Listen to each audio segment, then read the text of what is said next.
and then we're going to get into the show.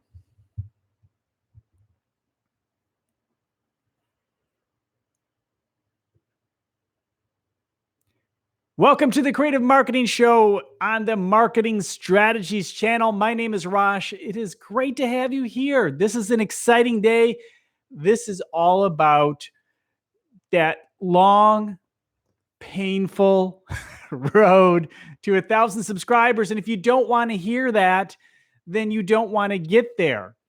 Because the fact is, there are some people who ride a trend, who have a great idea, who are awesome YouTubers. They get a viral hit and it's awesome. It's great. They get thousands of subscribers. And then there's the rest of us. The rest of us, we got to kind of blue collar our way there. We need to do the things, the best practices, and find our voice, find who we are, find what it is we like to create on this YouTube channel, on your YouTube channel, which is different for everyone. Everyone's path is different. For most people, it's going to take maybe 6 months, a year to 3 years to get to 1,000 subscribers. For me, it was 20 months. I did not have a viral hit, although I have some videos, mostly how-to videos that have tens of thousands of views, which is great. I mean, that's part of the process. But I want to share with you really just my story, what it took. I want to hear from you, your questions. What is it that you are trying to accomplish if you're trying to create a channel on YouTube? But a lot of what I'm going to talk about has to do with channel building in general. And as you know, we like to refer to ourselves as channel builders. This channel here is all about combining different marketing strategies and tactics to help you grow your business. And YouTube can certainly be a big part of it. Video specifically can be a big part of that process. So I've taken the time in the beginning. I took the time. Well, let me just kind of go through that story again. I know some of you have heard this, but some of you are meeting me for the very first time. And if that is the case, and you would like more ideas about marketing strategies and tactics, make sure you subscribe and hit the bell icon so you are notified when I go live. That is so important. If you really want to hear more about this, you got to hit that bell icon, and you want to hear some new ideas each day. So I started to create a series, a video series, a number of years ago. That would actually be fall of 2016. And the funny thing is, I just finished that series. And it's kind of an interesting scenario here. So I just finished that series last week as I was hitting 1,000 subscribers. But I was creating a series, pricing for photographers, and working on my pro.Rosh Sillars account. And that is kind of my membership area where I provide webinars and so forth. And I did end up launching it, but not the way I ultimately wanted to. During that process, I realized, I really want to start playing with YouTube. I really want to get serious. Let me see what's going on with this YouTube thing. And I've always wanted to get serious. I had started multiple times, say, in the very beginning. My first blog was about 2009. I call it a V-blog. Then about 2013, I got serious and started creating some fun stuff that's got some traction, but life events and changes, I ended up putting it on the side, and then I reignited it again in 2016 once I started playing with these videos. And I had been uploading video all along. I've been playing with Periscope. I had been uploading my Periscopes in Blab. If you remember blab.im. Uploaded some of those. We're doing 8 awesome questions. So there are a lot of things I was never not involved with video. It was just not serious specifically about YouTube. And if you want to make it on YouTube, that is the step. And you'll hear a lot of people who said, yeah, I had a YouTube channel where I uploaded videos and it was free storage for my videos. Awesome. And it was the same for me. It wasn't, again, until 2 years ago that I decided to get serious. And I started looking for people who could share ideas with me that could get me going. And I did find the Daryl Eves of the world, Tim Schmoyer, certainly, Roberto Blake, those three certainly in the beginning. And as I got more involved, I found a couple new guys that were giving some interesting advice. Nick Nimmin was certainly one of them. He didn't even have 10,000. Yeah, it was not even 10,000 at a time. I remember when he hit 10,000. Now the guy's working on 300,000 now. And Brian G. Johnson, certainly connected with him, and he's moving along. He's about 40,000, but he had about 5,000 at the time. Was just in his first half of getting to that 10,000 mark in a year. That was his thing. And sometimes it's really tough when you see other people around you who are trying to get to similar goals and surpass you. And you say, wow, they got to 10,000 or even 1,000. Some of them were 10,000 really quickly. And I mean, in relative time, maybe in a year, they got to 10,000. They're exclaiming, oh, this was so hard to get to 10,000. There are multiple people. I'm not Brian G. Johnson, somebody that came to mind, but I'm actually not thinking of Brian G. when I'm talking about this. I'm thinking of other people. And wow. But, a lot of them had good ideas, including Brian G., among others who had really nice niches and ideas that were new and fresh, and they were really good on camera. They found their voice, where when I came in, was really, really broad. And I knew better, but that's the way I wanted to do it, and I was very stubborn. But a lot of the people that I started with in around the kind of the class, the second half of the year 2016, that class, most of them have quit. And that is the number one thing that stops a YouTuber from getting to the 1,000. To me, getting to that 1,000 is kind of now it's open road. It's open road for us all. When you get to 1,000, yeah, you want 10,000. Yeah, you want 100,000. Yeah, you want 1 million, then 10 million. Casey Neistat just had a video recently thanking everybody for his 10 million followers, and he said it very well. It was really hard getting to 10 million, but it was even harder getting to 1 million. And it was even harder getting to 100,000 than it was 1 million. And it was harder to get to 10,000 than it was 100,000. And it's harder to get to 1,000 than it is 10,000. And it's very true. And for many, getting to that first 100 is so hard, but each one has its rewards. But once you get to 1,000, you have a baseline micro niche YouTuber. 10,000 is a really good solid. You're on your way kind of next step, and that's awesome. But once you get there, it's open road because you don't know where you're going to get. You can get to 1,000. Are you going to get to 10,000? If you work really hard, it's very possible. 100,000, maybe never. Maybe that's something that happens 10 years from now if you continue on. But the 1,000 mark is something that's achievable for us all. And for most of us, we have to take the blue collar mentality of work every day. Improve what you're doing every day. Go to work on your channel every day in some form, and you will eventually get there. And maybe you will be one of those lucky people that gets the viral hit or has the great idea or totally are natural, absolutely natural on camera, and you just connect with people right through. They see you and like, yes, what a great person. I'm going to follow that person and they subscribe to you all day.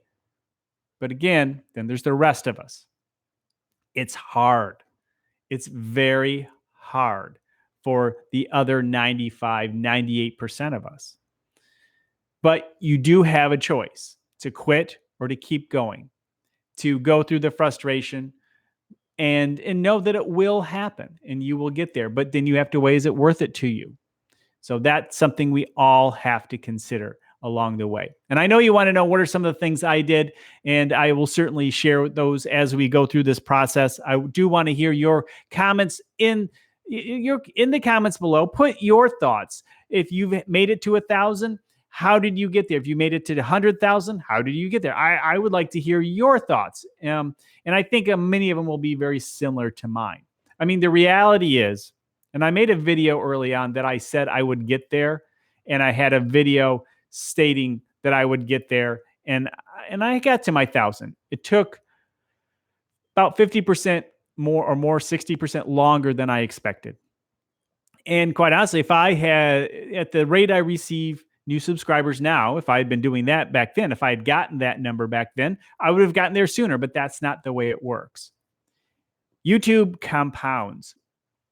And I know I talked about this recently, maybe in the last live stream, because we're talking about some issues around YouTube. And no, not every live stream is about YouTube, but last couple of weeks are, and especially because I hit this mark.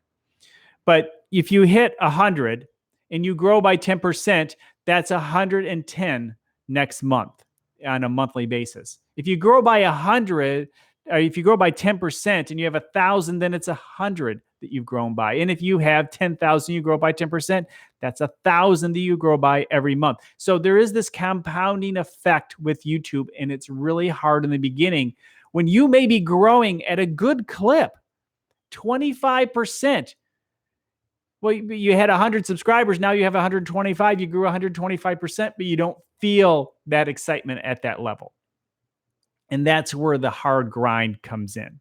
Look at some of your favorite YouTubers right now. Take a look and see how much they're growing per month. I just did that with a few of mine, and some of them are growing 7%, 12%, 5%, 3%. You know, some of the big time folks, yeah, they still grow, 20%, but there is a cap. There is a cap. So you have to understand that snowball effect, and understand that it's going to take time, and just get into it for the long haul. The blue collar mentality is just doing it each day and moving on. Don't worry about anything other than you made a really good video. You try to make a better video tomorrow or the next time, your next video. Now, there's some things with the algorithm that I'm seeing. Daryl Eves has been talking about this, that when I got in, really, the mindset was daily, get in daily, and YouTube rewarded you for that. And now YouTube is saying, hey, we can back off a little bit. It doesn't have to be daily. You could do it just create great videos, 2 or 3, and you're not going to be penalized quite as much. And I'm seeing some value in that. And so I like to produce something every single day, but I give myself the weekends, and that allows for some of my other videos to just kind of mature and get some more views. And so that's been working out, although I will continue to create my how-to videos for the weekends here and there. But it takes that mentality of getting up every day, taking a look maybe once a day, every few days, at your analytics to really see what is working. How do you know if a video is working? Well, that is because people are watching it, and you have to look in the analytics and see the retention. How much of those videos are people looking at? Now, there are 3 things you need to pay attention to. Topic, number 1, hands down. Topic is so important. Now, I just did a video recently about a power tip related to YouTube. Check that out. A power tip related to YouTube is looking at your whole channel as a playlist. In other words, there's a theme. So people would want to watch one video, go to the next video, into the next video. And that for me, what I was doing was certainly hard to do. Somebody would watch an SEO video of mine, and the next day I'm talking about Facebook, it would be tough. So I still do that in a way, but I still put a cap on, look at their marketing strategies. And if you're interested in this marketing strategy, maybe you're interested in that marketing strategy. And here's some statistics related to what you might need to know to help your other marketing strategy. Everything's around marketing strategies. I've narrowed it down, and yes, I could narrow it down more. Maybe that'll be right. Maybe that'll be wrong in the long term. But ultimately, that's super important, because you want people to watch one video to the next video to the next video, and that is going to help you in the YouTube algorithm. And I had trouble with that in the beginning, meaning I wasn't willing to do that. That was the only trouble it was me not willing to do that. Now, YouTube in the new year gave us a very big gift, and I'll share that in a moment. And that helped me. And that was, I think, my turning point. There's a point at which last summer, maybe about this time, that I felt like, okay, I'm out of the basic woods. And that's when I got to about 400 subscribers. I felt like I had a reasonable number of subscribers that I at least have, put my chin up a little bit. But I knew I had a long way to go, but I just put my chin up and I felt good. It just felt like things were real now. that there are real people watching, there are real subscribers watching, and you'll have a point too. It's like maybe it's 500 for you. It's like, okay, I feel good. But I recommend, as I mentioned before, don't get too caught up beyond that 1,000. Fight for 1,000. Fight till you can't stop for 1,000. Beyond that, it's all about you and just creating great videos. Don't worry about the subscriber count. After 1,000, do not think about the subscriber count other than moving forward and maybe making note of it. Just continue to find new videos. Look at that retention graph. Look at how much people are engaged, absolute versus relative. It will show you some really nice insights into how people are engaged on the retention side. Look at what videos people are subscribing to you for. Brian G. Johnson just actually had a video similar to this. Check him out. And he had a video talking about subscribers versus his videos and what videos, going through and seeing, okay, he likes making this video, but this video or a similar video got more subscribers. So that can help you out. Then you know what your audience is interested in. How long are they watching? Are they watching all the way through?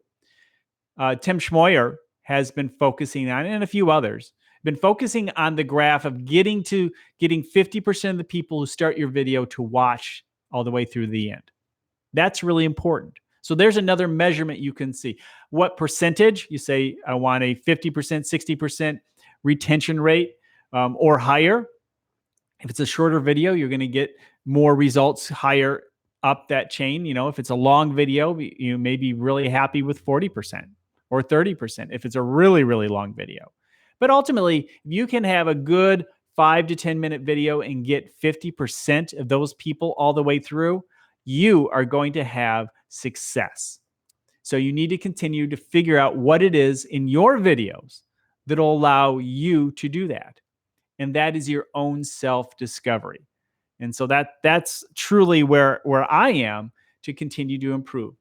Yes, I'll continue to look at the subscriber count and I'll appreciate every single person, but it's kind of like the cloud has lifted. The open road is there and you can just keep moving forward. So grind it out to then, because you may say, wow, if you get to 1,000 now, what happens? You know, is this a lifelong pain? Well, that's only if you put that pain in front of you and say, well, really, I got to 1,000, but really what I want is 10,000, or really what I want is 100,000. You're going to get there based on your niche. Some niches will not get to 100,000, but boy, you are a force in your community with 20 or even 10. Or maybe to really be an entertainment vlogger, you need to get to 1 million. So maybe that needs to be the focus, but boy, is that a hard way to go. Just, again, focus on that 1,000. And I'm going to get into some of your questions and answers, but let me talk about that one thing that that gift that YouTube gave us. They launched Studio Beta. And when they did that, and they gave us the click-through rates of our click-through rates for our videos. In other words, they show the video or the video shown 100 times, how many people click it. So if it's shown 100 times and one person clicks it to see the video, that is a 1% click-through rate. You ultimately, I think, want to get a 2% or higher. Half the videos on YouTube only get less than 2%. The videos I've seen of mine that continue to do really well are above 5% and even some above 10%. If I see something hitting 7, 8%, it's going to continue to do well and continue to be served up by YouTube, because that's what you want. You need to beat out your competition with the click-through rate and how long they stay on that video. So if more people click on your thumbnail, see, you could have, and I have many videos like this where people who actually watch the video, and actually I have very good retention. I have since the very beginning, and that's what's been killing me. People watch my videos and they watch all the way through. However, they weren't clicking on it. And so being able to see that click-through rate, that I can create better thumbnails or start working and playing with different headlines, getting that click-through rate and people stay on it, that combination is going to work. So going back to the whole idea of your topic, a topic people are interested in, maybe searching for, people find you via search, or a topic that may be related to other videos that people, after they watch one video, say, oh, here's another video related, I want to see that, and they click on it. But you have to get their attention, and great thumbnails are really important. So good topic, a headline that gets their attention, and of course, a thumbnail. If you got a topic, somebody wants the topic, and you have a good headline, that thumbnail is that final vote.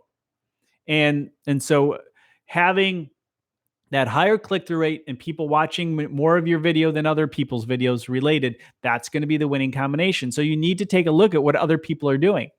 And if people have a 10-minute video and you created a 5-minute video on the topic, you probably need to create a 12-minute video and hopefully have a really good headline and thumbnail to get the attention. And hopefully you can increase the amount of time people are watching based on that topic. See that combination? That's the analytics side of it all. And there's a lot to it. But if you just keep an eye on thinking about the people watching the video and what will interest them, because YouTube's really gotten good at, you'll say, oh, great, I'll make an awesome, crazy thumbnail and everybody will click on it. Or a crazy headline, everybody click on it. But if it doesn't match the video, then people are just going to leave. And you're not going to have that retention part of it. And I had the reverse. I had the retention, but people weren't clicking. I'm getting better at that. And that's because of the gift that YouTube gave us in the beginning of the year, allowing us to really see what is working and what is not. We were driving blind for so long, and they're YouTubers for years. Now, TubeBuddy has some A/B testing to it. I'm not sure I was getting enough views to really do a good A/B test variation. So, I really was in some YouTubers are saying, that can really be messing with the algorithm. There's some people who are saying that I trust. So I've listened to that piece of advice. I don't know. Maybe that was a poor piece of advice, because there are also some great YouTubers that say you got to do that. So that's up to you. If you're getting 50 or 100 views on average for your videos, then maybe A/B test sometimes and see which ones that people really do prefer. And TubeBuddy is a tool that will allow you to do that. I also use vidIQ. vidIQ and TubeBuddy are the two main ones that I tend to use. However, Morning Fame is another excellent one, especially if you're really looking for keywords. They have a keyword tool that is awesome. I don't use it anymore, not because it's a bad tool. I just have my own system now that and I'm very happy with the system in which I am discovering and creating new content. But I think early on, especially, that could be a very highly beneficial tool for you to help you. But vidIQ also has some really nice stuff in there in terms of it just depends if you want to turn on the paid portion. These tools have free versions and there's paid versions. And I think the easiest way to get into TubeBuddy is TubeBuddy, because they have quite often a certain level for a lifetime for $39. And that'll come up every once in a while pretty easily. And you can have a few more features. So that's something to consider. All right, let me get into your questions. There's a lot of questions people have as it relates to growing a YouTube channel. And, I would say if you're going to commit, plan on, remember, it's a long-term goal. I would plan on a couple years to get to 1,000. Now, you could get there in a few months and you could get there in 6 months. People do it all the time, but plan on 2 years. Plan on 2 years. And if you don't get it, you want to quit, fine. Or even a year, plan on a year. I mean, many people get there in a year, but sometimes you need to just give it the more time than you think. So going into these questions that folks have, the first question had to do with the whole sub for sub thing. And I see that all over the place. And believe it or not, there are some times I think there's some justification. And I know lightning is going to hit me and it's going to be thrown by a lot of YouTubers, only to a certain point. And that is to the 100 mark. Because there are some key benefits to getting to the 100 subscriber mark to be able to create your own custom URL and things like that. However, you also have to pay the price for about 100 people who are following you who do not care about your videos. You only did it because of a practical element, a tool that you can now use, and know that a majority of those people will not care if you tried the sub for sub method. Beyond 100, don't, because you do not want to work your way to 1,000 people who do not care about your videos. That is not going to help them get shown. It's about people viewing and watching your videos for a full length of time, as much of that video as possible. That's the important thing there. So, can I see it for that first 100? As long as you understand the consequences, I would not say absolutely 100% no. But on that long drive to 1,000, absolutely make sure that you do not do such a thing. That's going to hurt big time, and it's not going to do you any good. All right. What do you do when nothing is happening? When you're not growing? What do you do? Well, the answer is you just keep going, because there are going to be times where nothing is happening. There are seasons when nothing is happening. We have times of the year when YouTube is roaring, and there are times, depending on your niche, that it is just doing nothing. The goal is just to keep going and know that it will come back, and know that there's a cycle. The first year will show you what that cycle is. For me, because of the business videos, when kids are out of school, it drops. Not because kids watch my channel. That's really honestly not my target market. It's because parents are busy with their kids and they're going on vacation. So when people get back into the business world in September, my channel's already been moving back up with subscribers and views. It's been solid, but I did have a solid dip at the middle of June. And it's about a month of recovery before we kind of get back to somewhat normal, and we should keep going into the new year. And then a little dip in February, January, February. It's normal. But what do? Take some time to review what has worked and what has not. Some of the things we've talked about. What are the videos that are getting you subscribers? What are the videos that people are watching all the way through? Put your videos in playlists. Take a look at your videos. Ask your community what it is that they like or dislike, or what they would like to see more of. If you have having a good engaged community certainly is important. It's certainly a struggle with me. I've certainly have had trouble getting a highly engaged. I mean, I answer every comment. I, put in questions here in the videos and in the comments, and I just don't have the engagement. It very well could just be me. People, I don't know why, but most likely. Usually when it comes to YouTube and there's an issue, it's not the algorithm and it's not them. It's you. And if you are able to understand that and be okay with that, you can then make the corrections that are necessary to find your right audience. When we do pay-per-click advertising, when we're doing Facebook ads or display ads for Google, we create the best ads we can, variations, and test these ads. And we have landing pages, with calls to action. But in the middle, especially these days, is the algorithm. And we just need to feed the algorithm the right audience to help them find the right audience for our ads and landing pages. And we have to give time for the algorithm to find the right audience for our videos. Over time, it will happen. And sometimes it takes longer than you would expect, but it can, and it will happen for you, again, with that consistency and going to work every day. Maybe think if you want a business out of it, make sure you're creating a business model so you're not just depending on AdSense, because obviously now under 1,000, you're not going to have AdSense. You're not going to, even when you hit 1,000, you won't necessarily get AdSense. I had AdSense for years and years and years, part of the partner program, and they took it away from me, just like they did for many people. Now I have the 1,000 again, but I don't quite have the watch time yet. I'm almost there. I'm getting there, but not quite yet. It may take a few more, 100 subscribers before I am there. So, but I have other ways in which I monetize and make money on YouTube and have done so. And it's worked out just fine through consulting and other ways of going about that. And maybe you have some other ways in which you can create a business model using your channel. And it doesn't have to be about marketing, consulting, obviously, but there are other things you can do depending on the types of videos that you create.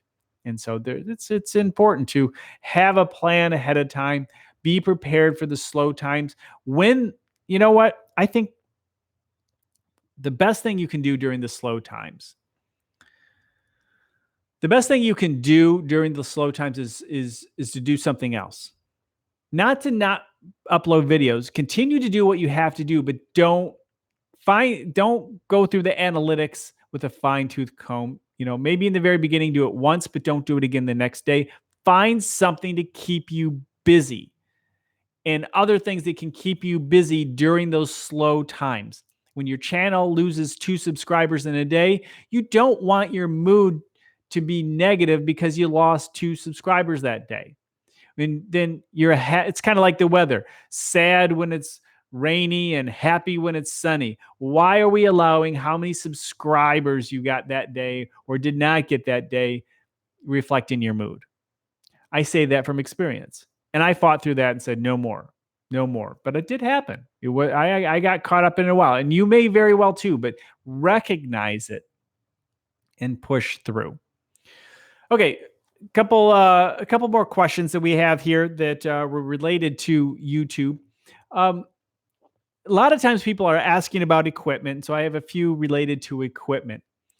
And I'm truly in the camp of the best camera is the one in your hand. So definitely use your iPhone, your smartphone. This right now is being recorded using my laptop, my Mac. Now, that's not always the best video option. I don't record my other videos that way. I actually use EOS Rebels. I have a few Rebels. I have a 6D, but I use that for my Mark II, but I use that for my professional photography. I don't use it for my vlogging or any kind of videos. For me, I mostly use, I think, a Canon T6i. That's the one I use. I had a 4 and I have a 6. I think I'm putting the 4 to pasture. It's been well used. Many of these videos were created with that. And if you've noticed that my videos are sharper, it's because that's the 6. And I apologize for that because it shows everything, because it's a much more substantial sensor there, and it really does show everything in high definition. So just dealing with it as we all get older, of course. So the type of equipment, I have a ring light here. I'm using it right now. Let's see if it can come in. See, ring light. And that makes for some nice light. But if you don't have a ring light, this one I got for less than $100. I have a stand. Well, I have a whole studio full of stands here, but get a stand. You can use light in the from the window. That's a good way to go about it. So, just the basic camera window light is all you need. You have a sun outside, do your videos outside if you don't have any other type of setup. Now here, this is a, what is it? Oh yeah, it's a, gosh, I just totally blanked. Everybody's screaming what this is. It's a Yeti. It's a Yeti microphone.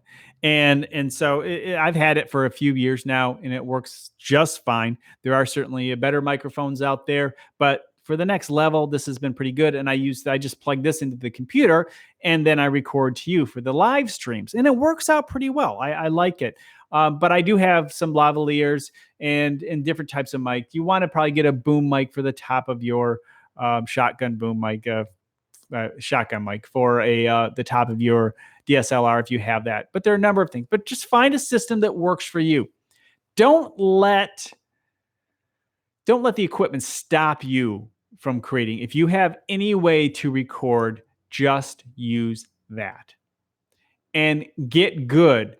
And if you start getting some kind of an audience, you can start upgrading over time. And I have too. I didn't start off with this ring light. It looks a lot better in many of my videos, and I probably should have, but I didn't. It was about 6 months later, that I finally got the ring light. And that's worked out really well. And I didn't have this set. I use the sunroom in the studio. Our building here is it's like the miniature version of the White House, and that's why you call it White House Studios. And it's on Woodward, the main drag in Detroit. And we're in the city in Pleasant Ridge, just a mile and a half outside of the Detroit border. And so there's a sunroom back there, and it's pretty cool. So I'll often use that sunroom to record. So that's pretty cool. And I think I'm going to be doing more of that. But I didn't have this microphone, this light, I did have the cameras because obviously I'm into photography as a career, but the set, it wasn't all here. It all happened over time as I decided to do different things. It was a gradual process. So the number one thing that'll stop you from starting is not starting. Waiting for the perfect day, having the perfect everything. Just get practicing, and that will get you where you want to go.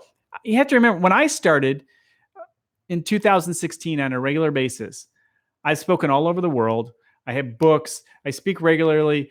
Big deal. I'm going to have all this made. It's going to be so easy to do this YouTube thing. And, of course, it wasn't that easy.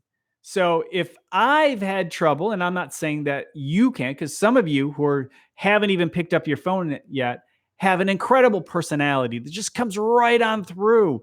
And it's just kind of like photography. Some people, you look at them and say, wow, they're going to take great images. Their images are going to be beautiful. And then you get the pictures back. You're like, wow, the camera's not happy with them. And there are people who you think, wow, the camera's not going to be very happy with them. And they look gorgeous. And some people are just that way. I have friends who speak and they turn the camera on and don't say much and don't have the ability to connect with people through the camera. Some people are just better than others. And sometimes we just have to keep practicing until we get better. I certainly have to keep getting better. It doesn't stop here. It never stops. You continuously improve what you're doing and you will eventually get there.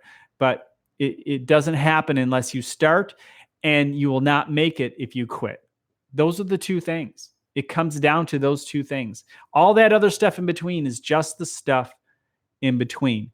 And that depends on your path and journey as you move along the way. Okay, so the last few questions before we end this live session. And I want to just show appreciation to everybody who has popped in over this time. There's a group of people that I really want to show appreciation to, and I don't know how many will have followed through this, but on my way to 1,000, I've noticed that there are some people. I'd go to bed at night and I'd wake up in the morning and I'd have a few more subscribers, and I've been getting some more and more comments here and there from people in India. Believe it or not.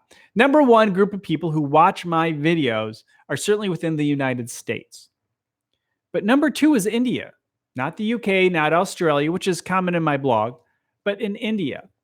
And they've been giving me, some shout outs and saying, hey, thanks for your videos. And I really appreciate that. That truly is what keeps me going. That may very well be what keeps you going when you're creating your videos, because it's important to have a little bit of confirmation. But I got to tell you, there are times I wish I just had a negative comment.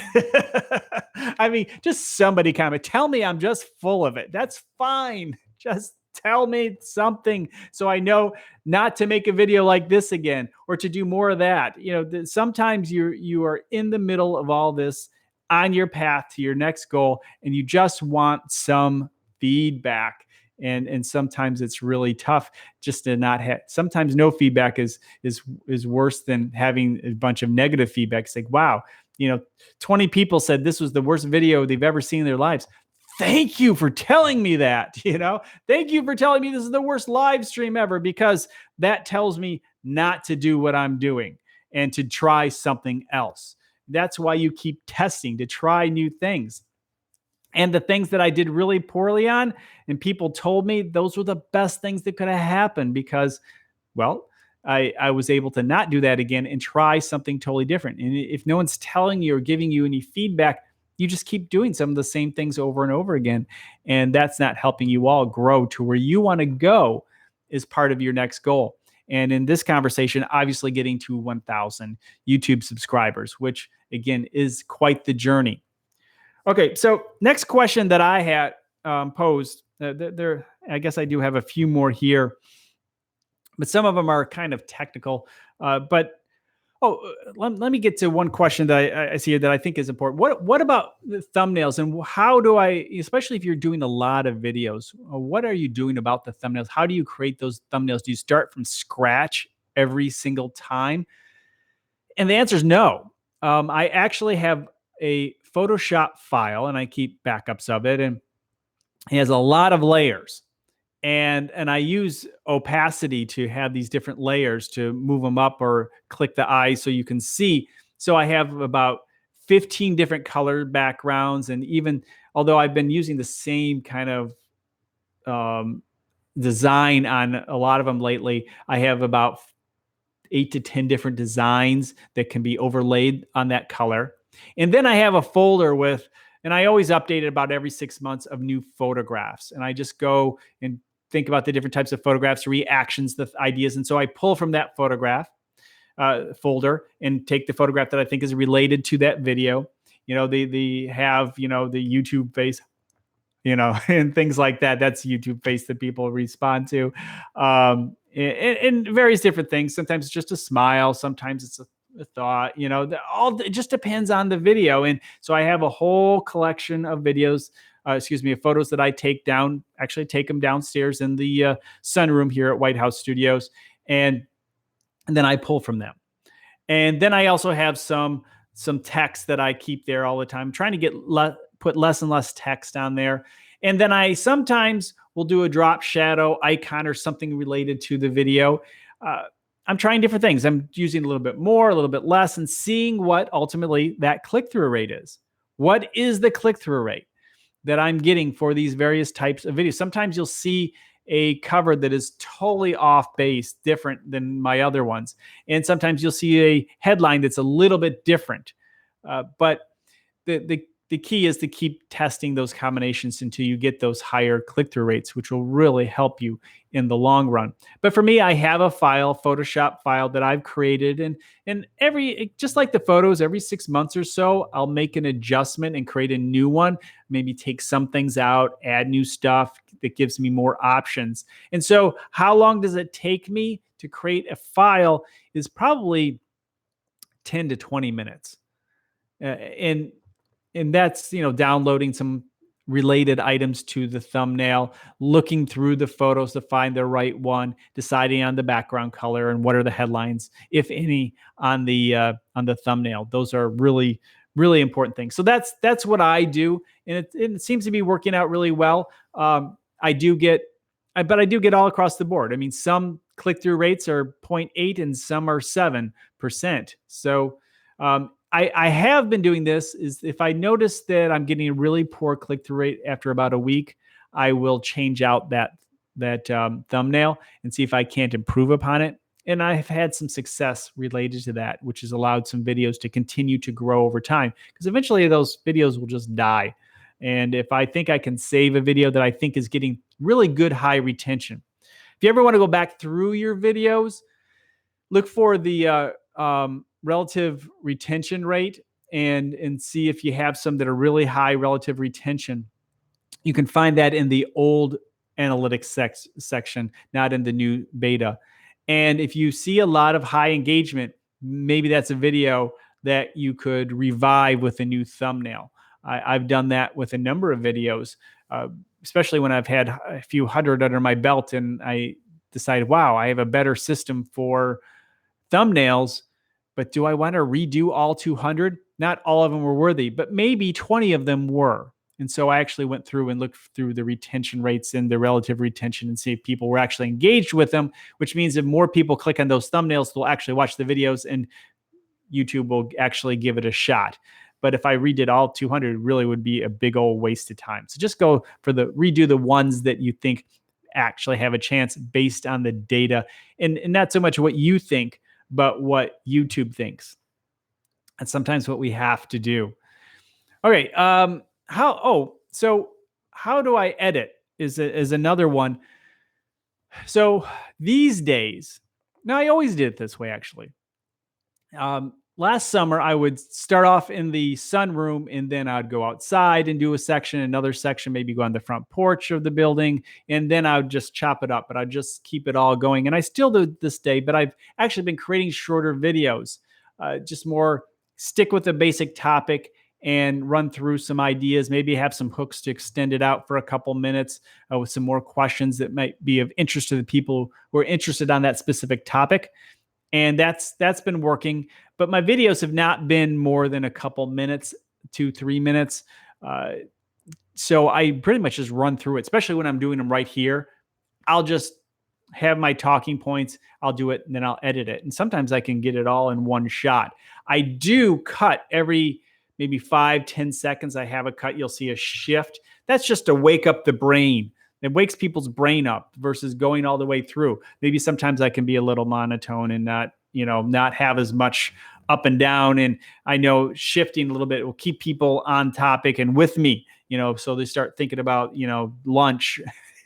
I can shift them back to the video and they'll stay on target, hopefully through most of the video. That can work out pretty well, but cuts to different things. I will be spending some time downstairs, as I mentioned, in the sunroom, and actually take some time to do some outside stuff and create some more variation in some of those videos. Again, I just for my own enjoyment in trying new things and doing something that I haven't done in a while, because all my videos right here in this scene, yeah, I think it can get a little bit too much. It's nice to have a little variety. Now, there's also a part of it too, that the familiarity of having this space when people know what they're getting into, that there's a guy who's in front of the set, and it just seems like it's something they're familiar with, and people like to go back to things that are familiar and that they recognize.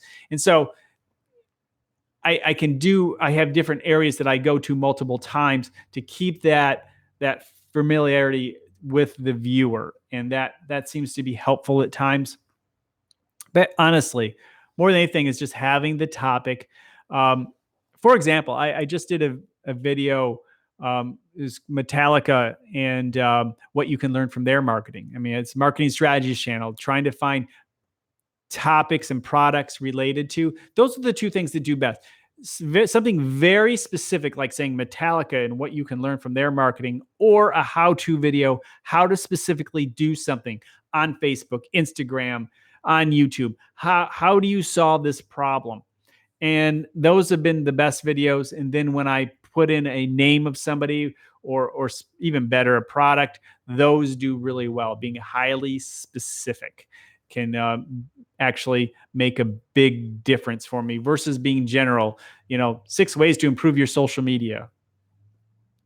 I'm not getting anybody's attention. I mean, the 6 ways can be helpful, but ultimately it'd be better to say 6 ways to get engagement on Instagram. That would be stronger, being much more concrete and specific. I'm trying to maybe use some of the keywords now with my titles in the beginning, and then, or maybe just add a little question. I've been doing some power tip stuff, just Instagram power tips, YouTube power tips. And I may just have to have a promise on the other end. I'm testing that now. Do I just keep it a few words, or do I keep, Instagram power tips? This is what you need to know, or 6 things to know, or have you missed this? Have you missed number 7? Or number 7. There was number 7 to 6. Have you missed number 3? Or will number 3 improve your engagement? I mean, things like that. You just keep testing those and keep looking at the data, and that will most certainly make a big difference as you continue to grow. Okay. Any questions out there? I'm happy to answer them. Otherwise, I will start to wrap this up. Those of you, as I was mentioning before, a big thank you. The shout out in this live video are definitely the people in India. Those of you who've been watching, thank you so much, because you haven't been getting the credit you deserve. Like I said, most people watch me in the United States, but there are people in India who, they're number 2 in terms of the number of people who watch. So I really do appreciate you guys for watching me and your questions about marketing strategies and ideas, and giving me some thoughts and ideas along the way. Thank you to everyone who has subscribed to this channel. It's picking up steam. And I thank you all for watching, and not just watching a video, but watching multiple videos, checking out other videos you think might support you in the growth of your business. That's what I'm here for. That's what I like to do. The reason I have this channel is ultimately to get out there to speak. I want to get out and speak to people in person and shake hands. Maybe possibly my 5th book will come out of the types of stuff that I've been talking about. Combination code, the whole concept of nothing is made out of nothing. Everything is a combination of other things, and your marketing works just like that too. It's much stronger if you use a combination of ideas. And that's kind of why I don't just focus on just one thing. I don't just focus on Facebook or Instagram or YouTube or Pinterest. It's usually a combination of tactics and strategies that get you where you want to go. And that's so important. Last question as I'm wrapping this up. Should you, and I do have a very important tip that I think people should think about when they're under 1,000 too, that I'm related to links in your description. But definitely, if not comparing yourself to other people is so important, because you never know if they had people following them on their blog, or if they had other social media and they're driving them and sending them to YouTube, or if they had a really big email list. You may have never known that they had a big email list, but they're bringing people in that way. Email is really powerful. And if you can drive people to your site when you launch a video via email, as well as social media, that's really good. Now, we want to get a lot of good views, solid views. So we don't want people leaving the YouTube platform. So I would recommend, for the most part, don't put in links that are going to take people to your homepage and elsewhere, at least not in a prominent way. Sometimes maybe at the bottom, so people, if they want to contact you, can get a hold of you. I guess that's fine. But if it's taking people away, we want to diminish that in the early days. We need enough views from our videos to keep that algorithm pushing our videos out. And when people are leaving our channel because of that, that's going to be a problem. So don't do that. Even I shouldn't do that at this point. Even 1,000 subs, probably should wait till closer to 5,000 to 10,000. If that comes along, then maybe I can start pushing things out. Unless you have a specific video. For example, if you're promoting something specifically, that includes affiliate links and so forth. Once in a while, that rule can be broken. But I think for the most part, keep that as a general rule of thumb. Thank you all. This has just been, it's just, okay. It was darn hard. 1,000 subs for the rest of us. Yes, there are people who are going to shoot to the top, but then there are another 90% of us who are going to have to work hard to get to where we want to go. You can do it. You can do it, but you got to get up every day, make it work. Certainly what I did, and I appreciate all of you for your support along the way. The friends that I've made along the way, you are awesome. The encouragement along the way has been tremendous. And I hope I was able to encourage some of you too, to keep going well beyond where we are right now. This is just one step, but now the road is wide open. 1,000 is under our belt. Where we go now is just our good hard work, and just let it happen. Don't let it beat you up. You don't have to have any other number in mind. Maybe some long shot goals in your mind here. Of course, everybody wants 1 million, but don't worry about that. It's not, you get to 1,000. There you go. Keep it going. All right. Thank you all. Talk to you next time. I'm looking forward to reading your comments, and I'm certainly looking forward to making more videos